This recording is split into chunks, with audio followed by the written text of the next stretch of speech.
3년 만에 제대로 된 명절이라고 그래가지고 그간 못 갔던 분들이 많이 가셨나 봐요. 오늘 뭐 많이 남을 줄 알았는데 많이 안 남으셨고 많이 가셨습니다. 지금 보니까 허전합니다. 지금 2부 예배보다도 3부 예배가 적어요. 2부 예배보다도. 그러니까 많이 가신 거예요. 2부 드리면 2부만 드리니까. 그렇습니다. 참 감사하네. 근데 명절은 굉장히 좋은 날입니다. 그래서 금년에 이제 새해인데요. 저도 구정을 저희도 새기 때문에 인사라면 지금 하는 게 맞습니다. 그래도 적지만 앞뒤 좌우 보시면서 새해 복 많이 받으세요. 인사하시겠습니다. 네, 새해 복 많이 받으세요. 네. 뉴욕의 공항이 두 개가 있습니다. 티켓팅을 해가지고 어디로 가야 될지를 정확하게 해야 됩니다. 존 F 케네디 공항이 있고 라가디아 공항이 있습니다. 라가디아라는 사람은 뉴욕 시장을 지냈던 분이고 법조인이었습니다. 이 사람이 법조인으로서의 임무를 다할 때 이탈리아 이민자 출신인데 뉴욕에서 아주 명망 있는 판사로 인정을 받았던 분입니다. 우리나라에는 아동 쪽에 유명한 천정호라고 하는 이제 재판관이 있죠. 긍휼의 재판관으로 이렇게 하시는 분인데 똑같습니다. 이분이 한 번은 노인을 재판하게 됐는데요. 노인이 배가 고프니까 20달러 남의 지갑에 20달러를 빼서 자기가 쓴 겁니다. 그래서 그것 때문에 재판에 회부돼서 이제 판결을 내려야 되는데 판결 내리기 전에 라가디아 재판관이 물어봅니다. 하실 말씀 있으면 해보십시오. 그랬더니 판사님 저에게 한번 긍휼을 베풀어 주십시오. 이렇게 얘기합니다. 굉장히 안타까운 상황이죠. 왜냐하면 어떻게 방법이 없고 불가항력적으로 내가 힘으로 뭔가를 해야 되는데 그러지 못하고 이렇게 됐습니다라는 거죠. 이 긍휼이란 말은 엘레오스 자비를 좀 베풀어 달라는 거거든요. 그러니까 판사가 잠깐 고민하다가 얘기합니다. 자기가 지금 가지고 있는 돈이 10달러인데 10달러를 제가 내놓겠습니다. 내가 긍휼이 이제 필요한데 제가 이제 10달러는 제가 갖지만 나머지 10달러는 여러분들이 좀 냈으면 좋겠습니다. 이유는 그러면서 이유를 댑니다. 뭐냐면은 이 사회에 이 노인을 춥고 배고프도록 버려둔 책임은 저에게도 있지만 여러분에게도 있다고 생각합니다. 그러면서 저는 10달러 내지만 나머지 돈은 여러분들이 좀 냈으면 좋겠습니다. 재판석에 재판관이 왔던 사람들이 십시일반으로 걷어요. 오바가 됩니다. 오바된 거 다 줘요. 그리고 20달러는 법대로 갚고 이렇게 됩니다. 그래서 그분을 사람들이 긍휼의 판사라고 부릅니다. 2001년 미국이 9.11 테러가 일어나고 세계가 발작 뒤집혔죠. 비행기가 폭파하는 그 장면을 보면서 아수랑이 됐을 때 그때 뉴욕 시장이 제일 먼저 읽은 책이 뭐냐면 라가디아의 리더십이란 책이었습니다. 그러니까 그만큼 그 사람들에게 존중받는 사람입니다. 그래서 공항 이름을 명명할 정도로 유명한 사람입니다. 오늘 이 말씀을 드리는 이유가 있다면 뭐가 복이냐? 신년의 아슈레, 그죠? 복이잖아요. 복된 날, 행복한 사람들, 하나님과 경외하며 살아가는 사람들에게 진짜 복이 뭐냐면요, 은혜의 보좌 앞에 나가는 게 복입니다. 이거를 하나님이 열어놓으셨거든요. 근데 이걸 열어놓은 거를 모르는 사람들이 있나 봐요. 뭐냐면 절대로 안 나가요. 어떤 일이 있어도 도움을 구하지 않습니다. 그분이 어떤 분인가? 그 재판관에 있는 분이 라가디아라는 이 사람 정도인가? 아니면 그 사람을 뛰어넘는 엄청난 분인가? 그걸 좀 설명하면서 금년 한 해 여러분들이 은혜의 보좌 앞에 나가게 되시길 주의 이름으로 부탁을 드립니다. 구약에 보면요, 율법보다도 긍휼과 사랑이 먼저입니다. 이 말을 얘기하는 이유 중에 하나는 구약시대 성전의 구조가 성소와 지성소로 구분되어 있습니다. 하나님 우리에게 한량없는 긍휼을 베풀어 주시려고 성전의 보루인 지성소 안에 특별히 한 자리를 마련해 놓는데 거기에는 법궤가 있었습니다. 법궤는 뭐 하나님의 긍휼과 은혜의 상징이지만요, 지성소의 신앙생활의 기본 지침이 되는 법궤에는 특별히 언약궤가 있었습니다. 언약궤, 증거궤, 우리가 말하는 돌비죠. 돌비, 십계명, 그죠? 하나님을 사랑하고 이웃을 사랑하며 살아가는 삶의 원칙이죠. 이 증거궤, 언약궤가 있는데요, 이 법궤를 덮고 있는 윗부분을 우리는 뭐라고 부르면 속죄소 또는 시은소, 은혜의 보좌라고 부릅니다. 그러니까 지성소는 인간의 모든 허물과 죄를 덮어주는 곳이고 새로운 은혜를 베풀어주는 곳이 지성소입니다. 근데 아무나 못 들어가요. 죄를 깨끗이 용서해 주신 것 때문에 긍휼의 보좌이기도 합니다. 지성소 안의 핵심은 법궤입니다. 인간이 어떻게 살아야 되는가, 하나님과 바른 관계를 맺고 경외하고 하나님 사랑하며 그다음에 어떻게 해요? 사람을 사랑하며 사는 것, 그게 초점입니다. 그러니까 하나님의 계명이 들어있는데 그 계명 위에 속죄소가 있는 거예요. 이게 무슨 얘기냐면요, 법보다는 뭐가요? 하나님의 긍휼, 자비, 그다음에 사랑이 그 위에 있다는 게 상위법이라는 겁니다. 우리가 보통 법대로 합시다라는 말을 해요. 세상에서 들을 수 있는 가장 마지막 수순의 말입니다. 법대로. 해보다 안 되면 법대로 하자고 얘기합니다. 의견이 충돌하면 법대로 하자고 하고. 물론 법은 잘 지켜야 됩니다. 근데 기억할 것은 법은 사람을 사랑하기 위해 만든 겁니다. 그러니까 사람을 사랑하기 위해 악한 사람을 처벌하기 위해 쓰이는 것이 법입니다. 똑같이 사랑하고 살아야 되는데 사랑하지 않는 사람들이 있거든요. 그 사람들을 징계하기 위한 것이 이 법입니다. 그러니까 성경은 법 위에 뭐가 있다는 겁니까? 사랑과 자비, 긍휼이 있다는 겁니다. 그러니까 하나님의 율법이나 계율보다도 긍휼과 은혜가 상위법이에요. 그러니까 예수 믿는 사람들은 그래서 뭐예요? 법대로 합시다 그러면 은혜가 좀 떨어진 사람이에요. 어떻게 해야 됩니까? 긍휼, 자비를 베풀어 줍시다 이렇게 얘기해야 돼요. 왜요? 이것이 하나님 백성의 모습이니까. 레위기 16장 14절 보시면 그는 두 숫송아지의 피를 가져다가 손가락으로 속죄소 동쪽에 뿌리고 손가락으로 그 피를 속죄소 앞에 7번 뿌릴 것이며, 속죄하는 장면입니다. 히브리서 9장 5절 그 위에 속죄소를 덮는 영광의 그룹들이 있으니 이것들에 관하여는 이제 낱낱이 말할 수 없노라 이렇게 얘기합니다. 이 지성소의 핵심부를 우리는 보좌라고 말합니다. 보좌라는 단어를 쓰는데 하나님의 왕권적인 사랑을 강조하기 위함입니다. 이런 측면에서 성경은 보좌라는 단어를 무려 한 40번 이상 써요. 반복합니다. 그러니까 한마디로 지성소는 거룩하신 하나님이 인간의 죄를 용서해 주시는 긍휼의 옥좌예요. 자비를 베푸는 옥좌입니다. 굉장히 중요하죠. 이 긍휼의 보좌는 과거의 죄를 정리하고 미래 희망을, 새로운 삶을 보장해 주는 것입니다. 그래서 구약시대 대제사장은 1년에 한 번 지성소에 들어가서 하나님을 예배하고 아련합니다. 그리고 그곳에서 백성의 죄사함을 받고 나와요. 이날을 그들은 대속죄일이라고 부릅니다. 간혹 대제사장이 걸어서 들어갔다가 시차가 돼서 나오는 그런 경우도 있습니다. 준비가 안 됐던가 거룩하게 살지 못한 사람은 지성소 안에서 죽음을 맛보고 맙니다. 지성소에는 아무나 들어갈 수 없기 때문에 대제사장의 몸에는 반드시 줄과 방울을 달아놓습니다. 줄은 죽었을 경우 끌어내려고, 방울은 그가 일하고 있는지 죽었는지를 알려고. 일하면 방울 소리가 나는 거죠. 방울 소리가 나지 않으면 죽은 겁니다. 밖에 있던 사람들은 들어갈 수 없으니까 줄을 당겨 대제사장을 바깥으로 끌어냅니다. 그런데 이 신약 시대에 와서 인류의 대제사장으로 오신 예수님은 십자가의 희생을 통해서 우리의 죄를 완전히 대속해 주십니다.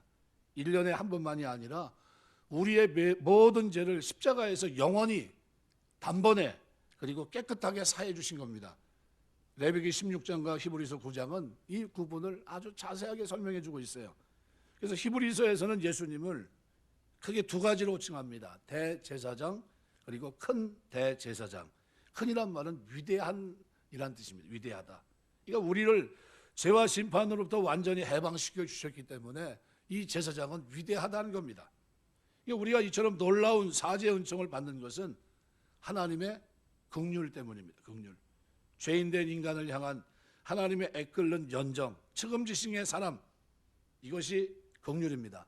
그래서 똑같은 이 오늘 히브리서 4장 16절을 북한말 성경, 제가 이제 우리 기독 서점에다 그 얘기를 했습니다. 북한말 성경을 한번 찾아가지고 나한테 한 권 보내라고 그랬습니다. 북한말 성경 4장 16절에는 이렇게 나옵니다. 그러므로 은정 깊은 우리 하나님의 왕자로 당당히 나아갑시다. 거기서 우리는 그분의 은정을 받을 것입니다.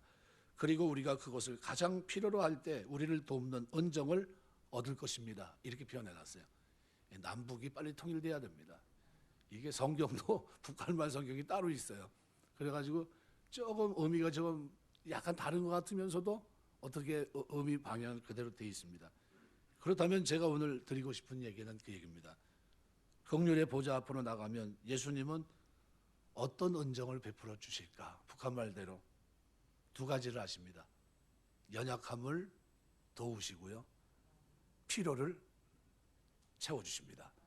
이걸 위해서 우리가 그 앞에 나갑니다. 여기 연약함을 도운다는 이 단어가 너무 좋아요. 왜냐하면요, 오늘 15절 말씀에 보면 우리에게는 대제사장은 우리의 연약함을 동정하지 못하리가 아니요. 동정한다는 말이 전에 성경은 개역 한글 번역에서는 체율이란 단어로 쓰고 있습니다. 체율. 그러니까 신약 성경에서 히브리서에서만 두 번 사용되는 중요한 단어입니다. 4장 15절, 10장 34절 말씀입니다. 너희가 갇힌 자를 동정하고 이게 체율하고 너희 소유를 빼앗기는 것도 기쁘게 당한 것은, 체율한다는 단어거든요. 그대로 한번 놔두세요. 체율이라는 것이 뭐냐면요, 몸으로 느끼는 사랑입니다. 깊이 가슴 깊은 곳에 솟아나는 동정, 연민을 말해요. 이것을 우리가 좀 더 얘기하면 쉼파데오라는 이 원형은 어떤 거냐면요, 함께 고난을 받는 걸 얘기합니다. 여러분 이제 간혹 여러분 자녀가 뭐 병원에 입원했다든가 수술했다든가 그러면 부모는 어때요? 부모가 수술한 게 아니거든요. 부모가 아픈 게 아닌데 그런데 똑같이 느껴요. 오히려 병원에서 누워서 있는 자식은 웃고 있는데 부모는 가슴이 비어져요. 왜요? 내가 좀 잘못했나? 내가 그래서 저렇게 됐나 싶어서 그걸 뭐라고 표현하냐면 체율이라고 합니다. 체율. 약간 이해가 됩니까? 이웃집 아이가 병에서 사고를 당했습니다.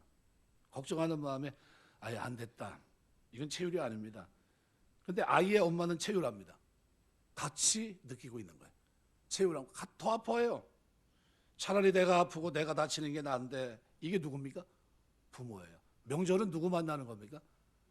나를 늘 체율하시는 부모님을 만나는 거예요. 그냥 80, 90이 됐었는데도 60된 아들을 걱정하는 게 누굽니까? 부모예요. 제가 제일 은혜 받는 장면은 어떤 장면이냐면요, 나이가 저도 이제 한갑인데 이게 60이 됐는데요. 그런데 제 위에 선배가 70이 다 된 선배가 있는데, 선배가 자기 이제 고향 집에 이제 넘어오는 이제 아련하러 이제 갑니다. 명절 때 같은 데만. 그럼 올 때는 항상 뭘 가져오냐면요, 주머니에다 사탕을 넣어 갖고 와요. 그래서 내가 내가 그러면 형님, 그 나이에 그 사탕이 뭐예요? 그래. 내가 이렇게 얘기해. 그러면 이 사람아, 그게 아니야. 이게 누가 준 건지 알아? 우리 어머님이 주신 거야. 뭐라고 하고 줬냐 하면은 찾길 조심해라. 그러면서 걱정은 누가 해야 됩니까? 자식이 해야 되는데, 그죠? 본인은 거동하는 것도 쉽지 않은데 거동하지도 못하시는 부모님이 자녀가 가는데 뭐라고요? 야, 조심해야 된다. 찾길 조심해야 된다. 차 조심해라. 이 얘기를 하고서 가다가 심심할까봐 내가 사탕 줬는데, 그러면서 사탕을 봉지채로 갖고 와서 주머니에 이렇게 넣어준대요. 그러면 이거를 빨리 빼고 싶은데 그러지도 못하고, 예, 알겠습니다. 그리고 주머니 이렇게 벌리고 있는데요. 다 넣으셨냐고. 그리고 고맙다 그러고 감사하다 그러고 온대요. 그리고 그 앞에서 절대 안 뺀답니다. 왜냐면 마음 상하실까봐. 그리고 오는 거예요. 왜? 체율하시는 어머니의 모습을 느끼는 거예요. 어머니는 자식을 보면서 어떻게 생각하면, 속담 그러잖아요. 그냥 우리 그 사투리 말로 짠하게 짠하게. 우리 자식이 참 고생 많이 한다. 그러면서 어떻게 해요? 그렇게 생각하는 겁니다. 이런 모습이에요. 이게 체율입니다. 그러니까 이러한 몸의 사랑으로 예수님께서 우리를 체율하십니다. 그래서 4장 15절에 이렇게 말합니다. 우리에게 있는 대제사장은 우리의 연약함을 동정하지 못하실 이가 아니요. 이게 동정하지라는 말이 체율하지 아니하, 이 단어입니다. 그러니까 우리 예수님은 어떤 분입니까? 내가 아픈데 본인이 더 아파하시는 거예요. 내가 고통스러운데 본인이 더 고통스러워하시는 겁니다. 내가 슬퍼하는데 주님이 더 슬퍼하시는 거예요. 이 체율하시는 거예요. 그러니까 우리 연약함을 도우시려고 스스로 가난해지시고, 우리 연약함을 도우려고 스스로 굶으시고 멸시를 받으시고 밤을 지새우고 번민하시고 슬픔과 고통을 당하십니다. 뭐 때문에요? 체율하시기 때문에. 재판관에 계신 그 대제사장은 누구예요? 체율하시는 분이라는 거예요. 나와 같은 고통을, 내가 누리는 이 고난을 그분이 어떻게 해요? 공감하고 있다는 거예요. 공감하고 있다는 겁니다. 똑같이 내가 느끼는 것도 더 느끼고 있다는 겁니다. 얼마나요? 질병도 짊어지시고요. 얼마나 체율하셨는지 십자가에서 죽기까지 내어주십니다. 무덤 속에 내려가십니다. 지옥의 고통을 경험하세요. 내가 당하시 하면서. 그때 예수님도 어느 정도 채우려 하시냐면요, 상응할 때를 꺾지 않고 꺼져가는 심지도 끄지 않는 긍휼을 베풀면서 채우려 하십니다. 자비를 베풀면서 끝까지 채우라. 이게 예수님이에요. 그러니까 나의 아픔을 아십니다. 나의 연약함, 나의 고난, 나의 힘든 사정, 나의 외로움, 나의 고뇌를 아십니다.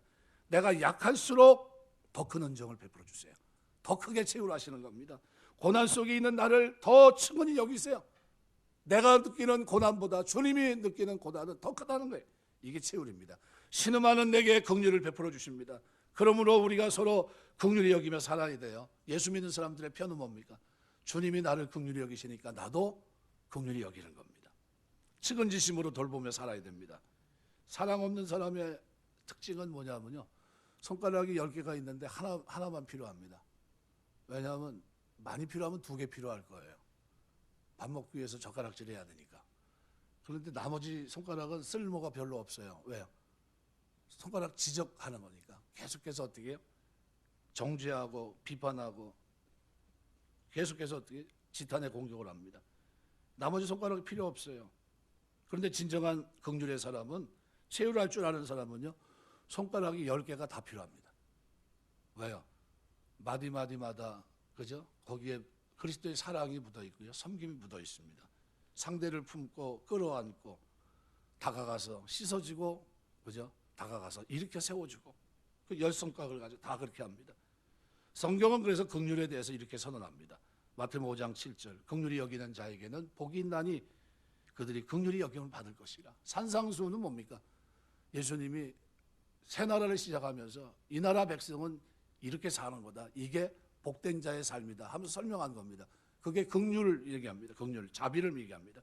긍휼히 여긴 자는 복이 있다, 그들이 긍휼히 여김을 받을 것이다. 야고보서 2장 13절에 야고보는 그렇게 말합니다. 긍휼을 행하지 않은 자에게는 긍휼 없는 심판이 있으리라. 긍휼은 심판을 이기고 자랑하느니라. 긍휼은, 자비는 심판을 이기고 자랑한다는 거예요. 엘레오스라는 단어인데요.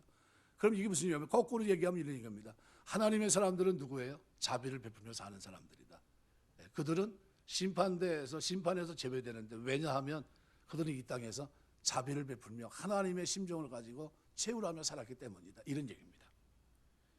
만약 내가 법대로 한다, 나는 원칙대로 할 거야 라고 외친다면 주님은 바로 그렇게 얘기합니다. 그건 복이 아니야.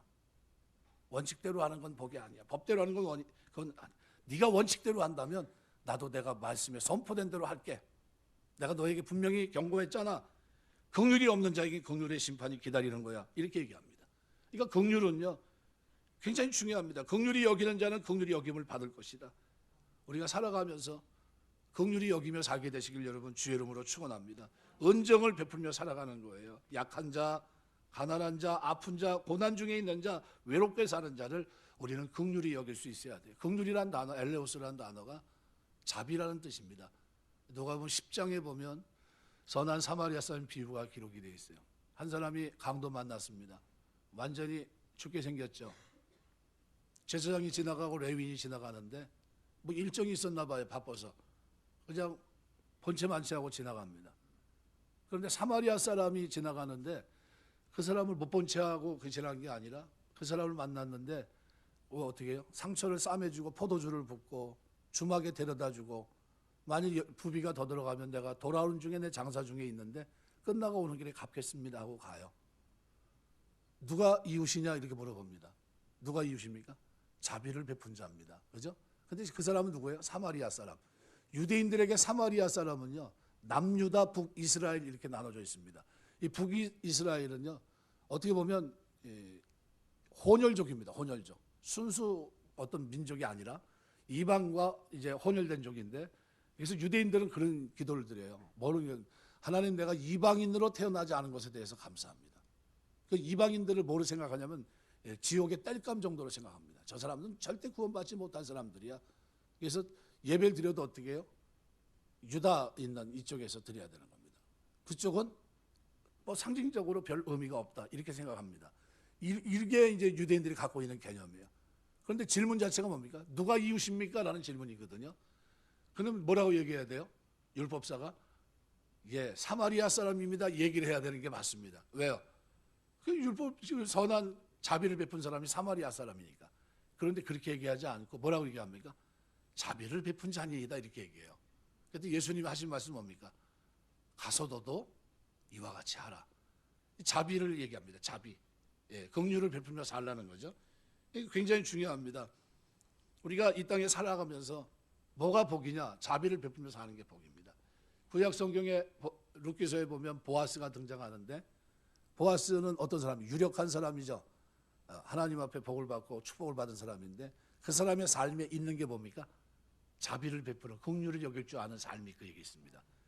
한 이방 여인이 왔는데 상종하지 말아야 될 이방 여인이죠. 그런데 그의 소식을 다 들었고 그를 향해서 그가 마음을 열고 베풀어 줍니다. 이삭을 죽게 하는데 어떻게 해요? 뭉텅이를 떨어뜨리면서 갖게 합니다. 물도 같이 마시게 하고, 그죠? 그러면서 뭐 엄청난 은혜를 베풀어 줘요. 그를 통해서 이 땅에 태어난 게 누굽니까? 다윗입니다. 다윗. 이새를 통해서 다윗이 이 땅에 태어나고요. 다윗의 후손으로 오신 분이 누구예요? 예수 그리스도의 세계예요. 그럼 예수님의 그 세계 속에 구원받은 자의 반열 속에 뭐가 흐르고 있는 겁니까? 하나님의 자비, 하나님의 긍휼, 하나님의 채울하시는 마음, 이것이 흐르고 있는 거예요. 그럼 우리 예수 믿는 사람들이 누가 복입니까? 연약한 자를 동정할 줄 아는, 채울할 줄 아는, 긍휼히 여길 줄 아는 마음, 자비를 베풀 줄 아는 그 사람이 복이에요. 우리 교회가 참 감사한 게 1년에 한 2차례 그냥 뭐 이렇게 어려운 사람들 돌아보고 할 때마다 여러분들이 마음을 열어서 자비를 베풀어 주는 겁니다. 참 감사해요. 그냥 억지로 하라면 참 힘들 텐데 그렇게 얘기할 때마다 여러분이 마음을 열고 섬기니까 얼마나 좋은지 모릅니다. 청교도 목회자 가운데 리차드 백스터는 그렇게 말했습니다. 예수 그리스도는 자신이 지나신 곳보다 더 어두운 곳으로 나를 인도하지 않으신다 그랬어요. 예수님은 고난의 현장에 우리와 늘 함께 하십니다. 채울하시는 분이에요. 우리를 찾아와 주시고 만나 주시고 우리를 만지고 고치시고 열 손가락으로 어떻게 해요? 자기 손을 내어서 못 박히신 분입니다. 이기해 주십니다. 인생의 어둠을 몰아내 주시고 인생의 모든 문제를 예수님의 채울하심과 긍휼로, 그 무한한 자비로 나를 붙들어 주세요. 너무나 큰 은혜 속에 우리가 살아갑니다. 우리 주님은 우리 연약함을 도우세요. 그래서 핀란드 속담에 이런 말이 있습니다. 아침이 오지 않을 만큼 긴 밤은 없다. 우리가 뭐 북유럽 백야가 그리고 흑야가 공존하는 지역인데요. 여름에는 백야, 겨울에는 흑야가 있습니다. 그래도 지륵 같은 밤도요, 결국 아침 햇살에 물러나는 겁니다. 오늘도 변함없는 긍휼을 가지고 내 인생의 어둠을 몰아내 주시고 나를 밝은 빛으로 인도해 주신 예수님을 신뢰한다면 긍휼의 보좌, 긍휼의 지성소, 그죠? 채울하시고 자비를 베푸시는 은혜의 보좌 앞에 우리가 나가야 되는 겁니다. 금년 한 해 여러분 뭐가 복입니까? 연약함을 도우시는, 채울하시고 긍휼히 여기시는 보좌 앞에 나가는 게 복이에요. 그 하나님은 우리를 어떻게 해요? 도우십니다. 얼마나 도우시는지 오늘 3절에 오늘 본문 말씀 보면 어떻게 도우십니까? 필요할 때 도우십니다. 필요할 때. 하나님은 타이밍이 기가 막힙니다. 정확한 때, 적합한 때, 꼭 필요한 때 그때 도와주십니다. 그래서 우리말 성경은 이렇게 표현합니다. 그러므로 자비하심을 얻고 필요할 때 도우시는 은혜를 얻기 위해.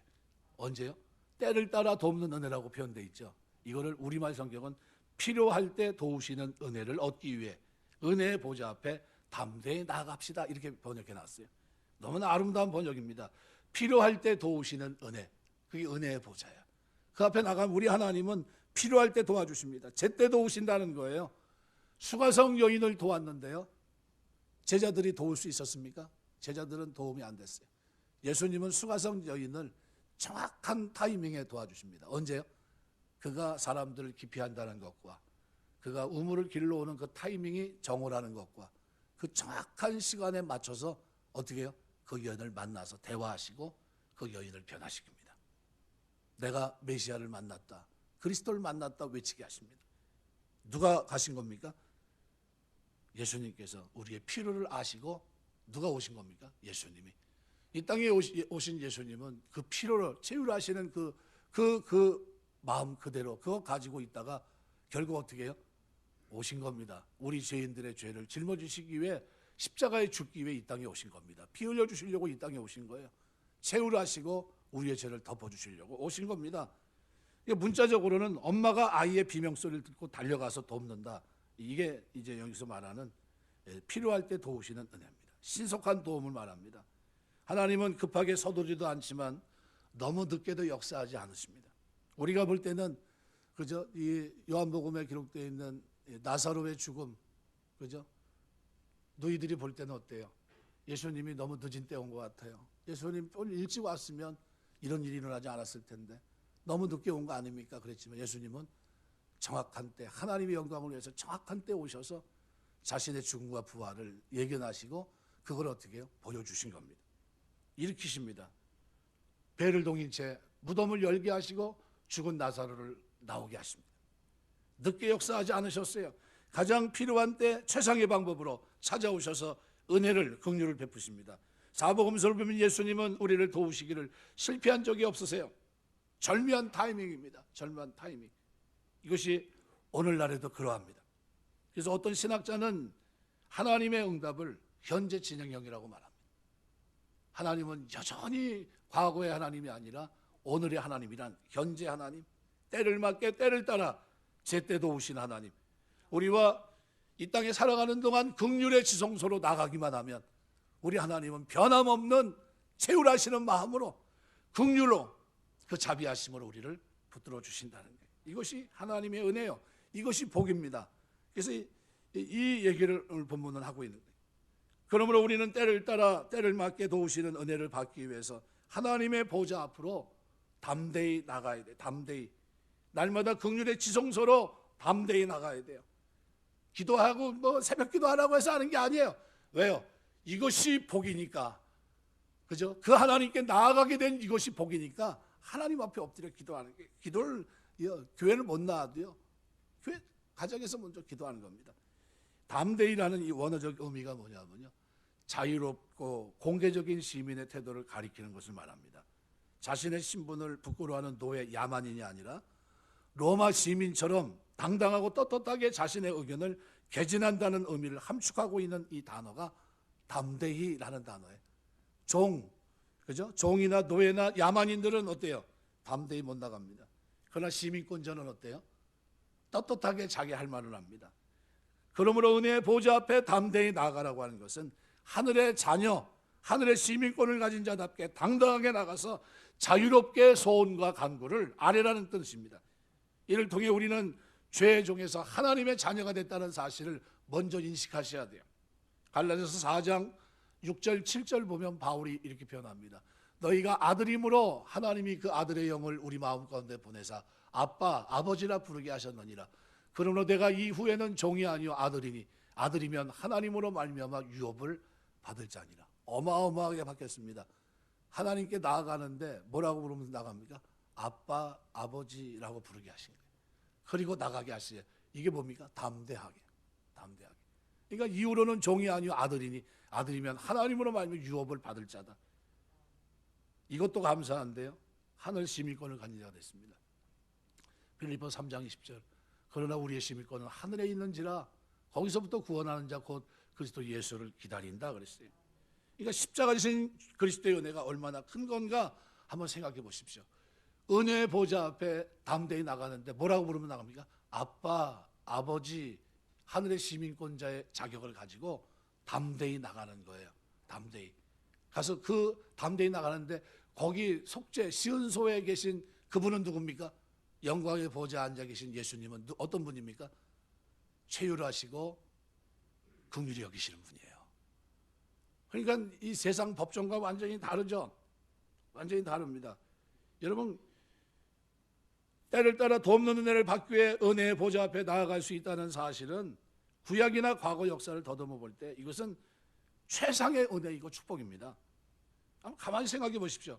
구약에서 아무리 하나님으로부터 축복과 특권을 받은 사람이라 할지라도 왕이라 할지라도 제사장처럼 나갈 수 없어요.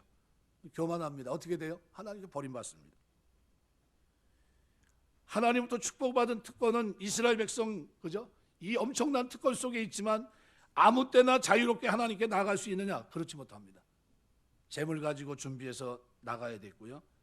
그것도 흠없는 재물. 더군다나 대제사장조차도 성전 지성소에는 대속죄일 그날 간신히 들어갈 수 있었습니다. 과거 절대왕정 시대 일반 백성들이 왕 앞에 나가 자신의 처소를 호소한다. 가능합니까? 불가능한 일입니다. 오직 하면 신문고 제도가 있겠어요. 이래저래 방법이 없으니까, 그죠? 왕궁 앞에 신고되어 있는 그 북을 가서 쳐서 자기의 억울함을 호소하게 한 거 아닙니까? 지금은 민주평등 사회라고 보통 얘기하는데, 근대 이후 사람마다 이제 뭐가 생겼으면 변호사 제도가 생겼잖아요.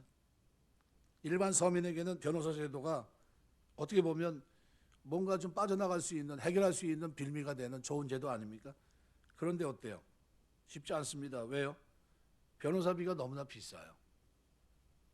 제대로 하려면 돈이 너무 많이 들어가고, 이긴다는 보장도 없고, 저도 할 말도 없고, 이래저래 엄청납니다. 이 국가에서는 가난한 사람을 위해서 국선 변호사를 선임할 수 있는 길을 열어줬어요. 법률 구조 제도나 긴급한 경우는 당직 변호사에게 도움을 받을 수 있게 하는 당직 변호사 제도를 두고 있습니다. 이게 도움이 될 수 있겠죠. 그런데 아주 굉장히 진일보한 사법제도의 개혁이라고 칭찬합니다. 그런데 가만히 생각해 보세요. 우리가 하나님 앞에 나아가는 길, 이게 가능합니까? 전혀 불가능했던 길을 예수님이 십자가로 해달에 가지고 있는 거룩한 곳과 가장 거룩한 곳을 막았던 이것이 위에서부터 아래까지 찢어진 겁니다. 이제 나갈 수 있게 된 거예요. 하나님께서는 그리스도를 통해서 이미 2000년 전부터 우리로 하여금 담대하게 돕는 은혜를 구하며 하나님 앞에 나아갈 수 있는 은혜의 보좌 앞에 채울하시는 그 하나님 앞에 나아갈 수 있도록, 자비를 베푸시는 그 하나님께 나아갈 수 있도록, 그것도 담대하게 예수 그리스도의 자녀의 신분을 가지고 하늘의 시민권을 가진 자로 나아갈 수 있도록 열어놓으신 거예요. 특권입니다. 이거를 금년에 누리게 되시길 주의 이름으로 축원합니다. 이렇게 됐는데도 죽었다 깨나도 나는 글쎄 시민이 아니라니까. 나는 하나님의 자녀가 아니야. 나는 기업이 없어. 그럼 나는 하나님께 기도한 적이 한 번도 없어. 이런 분이 있어요. 그러면 안 됩니다. 나가야 돼요.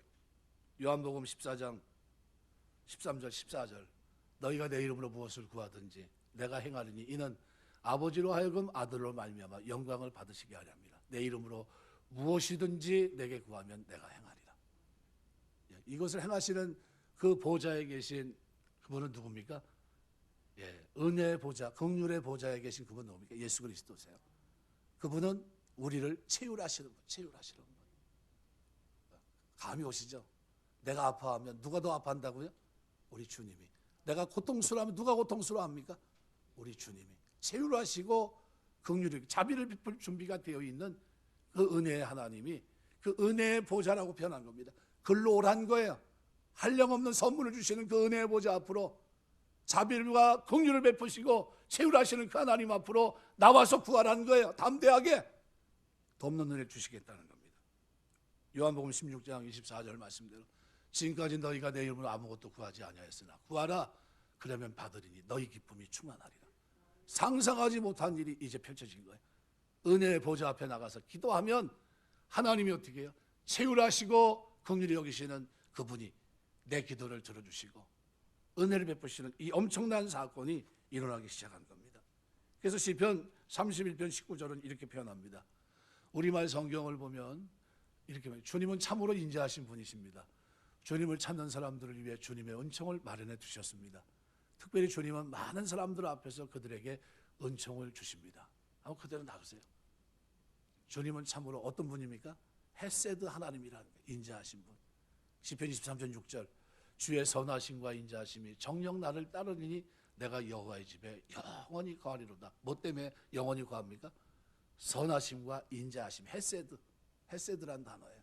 이게 너무나 좋아요. 우리 주님은 인자하신 분입니다. 찾는 자들에게 주님의 은총을 마련해 주셨습니다. 특별히 주님은 많은 사람들에게 그들에게 은총을 주시는 분입니다. 너무나 아름답습니다.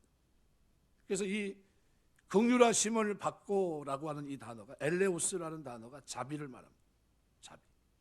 고대 헬라 시인 호모로부터 발견된 이 단어는 어떤 사람이 부당하게 고통받는 것에 대해 생기는 감정, 동정, 연민을 나타낼 때 쓰는 단어입니다. 그러니까 우리 하나님은 채울하시고 긍휼히 여기신다는 거예요. 히브리어 헤세드의 역어입니다. 엘레우스. 그러니까 헤세드는 인자심을 얘기할 때 이 헤세드라는 단어는요, 타당한 계약 행위, 계약 당사자 간의 연대 책임에서 나오는 충실한 사랑과 관심을 얘기합니다. 그러니까 계약을 동등한 사람들에게 맺을 수도 있고 상대보다 더 강한 사람에 의해서 계약이 맺어질 수 있는데, 헤세드의 의미에 담긴 계약은 어떤 경우가 됐든 간에 곤경에 처한 상대에게 도움을 주는 결과를 낳을 수 있다는 겁니다. 이게 인자하심이에요. 그러니까 언약에 있어서 언제나 미쁘신 상대인 하나님은 자비로우신 분입니다. 헤세드의 언약을 나에게 이루십니다.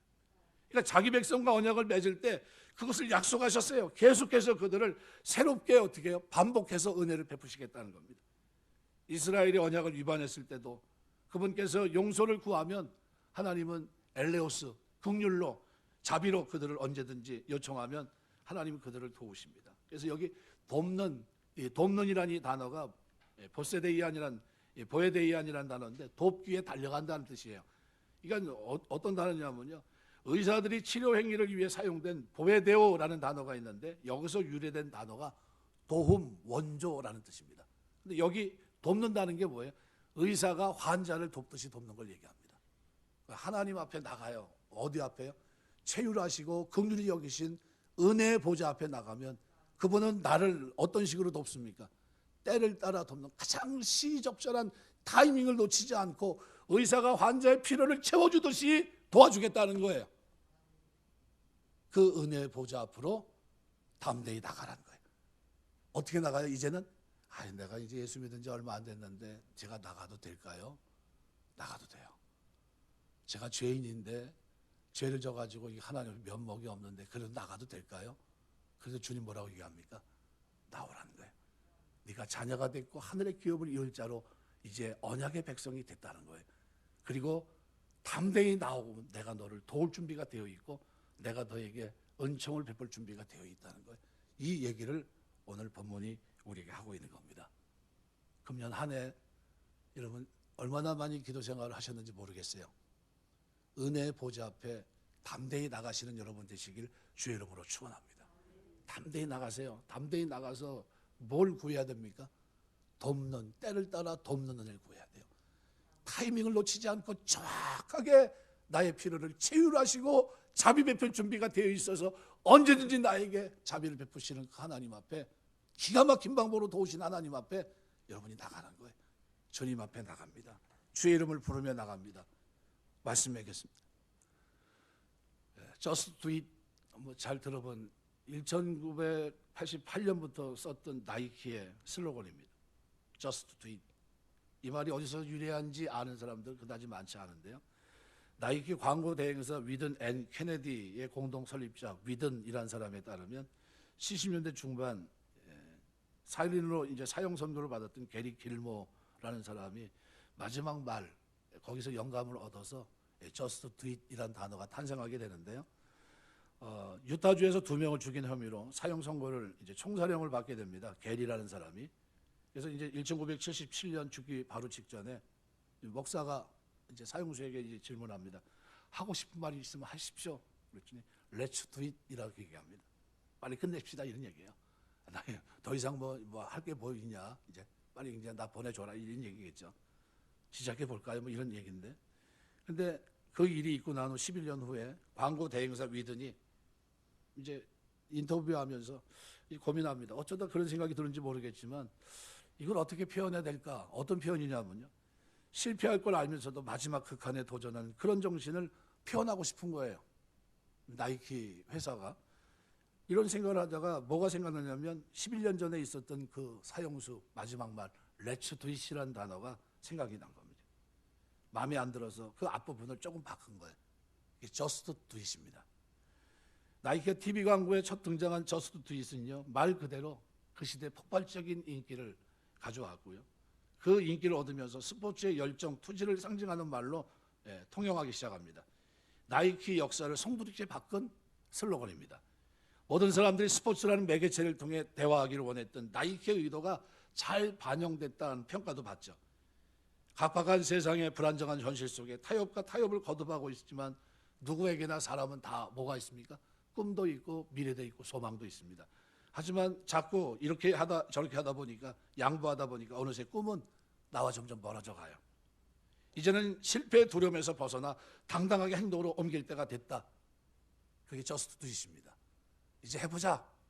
이제 더 이상 머뭇거리지 말고 이제 어떻게 불가능을 가능케 하는, 이제 불굴의 정신으로 도전하는 자체, 이 시너지 효과를 가져오면서 믿을 수 없는 일을 해내는 그런 경우도 있었지만, 이 긍정의 정신으로 불가능한 일들을 이제 헤쳐나가는 그런 모습으로 쓰였던 단어죠. 이 슬로건은 인본주의의 상징입니다. 해보자, 하면 된다라는 거죠. 하지만 인본주의는 한계가 있습니다. 저스트 두잇은 정식만으로는 불가능한 경우가 있습니다. 아무리 해도 하지 못해요. 내 능력 바깥의 일을 어떻게 하실 겁니까? 그때는 우리는 신본주의예요. 하나님 중심이죠. 어떻게 해야 됩니까? 인 그리스도가 붙어야죠. Just do it in 그리스도. 그리스도 안에서 한번 해봐, 이런 뜻입니다. 내 욕심, 내 소망, 내 꿈, 이것만으로는 안 됩니다. 주님이 주신 꿈, 비전, 약속을 붙들고 Just do it in 그리스도, 그리스도 안에 은혜의 보좌 앞에 나아갈 때 인본주의가 하지 못했던 그것, 이룰 수 없는 그것을 신본주의, 하나님을 믿고 의지하며 믿음으로 가는 그들에게 놀라운 꿈을 성취하며 비전을 이루며 나아가는 놀라운 역사가 일어날 줄 믿습니다. 그 약속을 붙들고 은혜의 보좌 앞에 가자, 이것이 Just do it in 그리스도라는 뜻입니다. 여러분들 어떻습니까?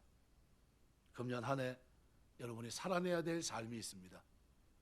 세상에 있는 사람들은 Just do it을 외쳐요. 해보자. 한계가 있지만 최선을 다하며 살자 얘기합니다. 그런데 우리에게는 한계 넘어 도울 준비를 가지고 자비, 긍휼을 베풀 준비를 가지고 채울하시는 주님이 담대히 나아 우리가 기도하기를 원하십니다. 구하기를 원하세요. 내가 도와줄게. 의사가 환자를 도와주듯이 너의 필요를, 네 꿈을, 네가 하고자 하는 일들에 내가 성취할 수 있도록 도와줄게 하시면서 은혜의 보좌 앞으로 나오라고 말합니다. 어떻게 해요? 담대히 아들의 자격으로 하늘의 기업을 이을 하늘 시민권자로 당당하게 나와서 구하라고 말합니다. 누구 이름으로요? 예수 이름으로. 너희가 지금까지 구하지 않았으나 구하라. 너희 기쁨이 충만하리라. 이것이 오늘 본문에서 말하고 있는 은혜의 보좌예요. 은혜의 보좌. 여러분 금년 한 해 은혜의 보좌 앞에 담대히 나갈 수 있는 여러분 되시길 주의 이름으로 축원합니다. 나가면서 우리 하나님은 나를 도우시는 분이야 얘기하셔야 돼요. 우리 하나님은 나를 도우시는 분이야. 기가 막힌 타이밍을 놓치지 않고 기가 막힐 정도로 내 도움을 완벽하게 이루시는 분이야. 도울 준비가 되어 있는 자비로우신 분이고 우리 주님은 채울하시는 분이야. 이것을 여러분이 믿는다면 주님 앞에 기도의 자리, 은혜의 보좌 앞으로 나가야 될 줄 믿습니다. 그 은혜의 보좌 앞에 나갈 때 주시는 축복이 여러분의 삶 속에 아름다운 열매로 간증거리로 충만하게 넘치게 되시길 주의 이름으로 축원합니다. 기도하겠습니다.